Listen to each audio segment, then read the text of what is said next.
46.500 ga Gagarin territoriyasidan lyuks 3 xonali kvartira olarmidingiz? O'z fikringizni kommentariyaga qoldiring. Men obzorni boshladim. Ko'rib turgan joyingiz oshxonamiz, kuxonniy garnitur qo'yilgan va bu yerda stolovoy zona qilsangiz bo'ladi. Bu tomonimizda esa mehmonxonamiz bo'ladi. Kattagina bu yerda maxfiy zona yo stol qilsangiz bo'ladi va hamda televizor uchun joy qo'yib ketilgan. Bu eshikni ochganimizda esa bolalar yotoqxonasi bo'lyapti. Bolalar yotoqxonasi ham bu eshikni ochganimizda esa kattalar yotoqxonasi. Marhamat ko'rishingiz mumkin, kattalar yotoqxonamiz kattagina, duxyarsiz kravat qo'ysangiz bo'ladi. Bu yerda ham shkaf uchun joy qo'yib ketilgan.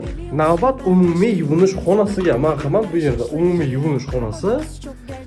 Arison ham o'rnatilgan. Asosiy kirish eshigimizdan prixoja zonamiz bo'ladi. Marhamat ko'rishingiz mumkin. Gagarin ko'chasida 46.500 ga 3-etajda kvartiramiz sotilyapti. Batafsil ma'lumot opisaniyada qoldiraman.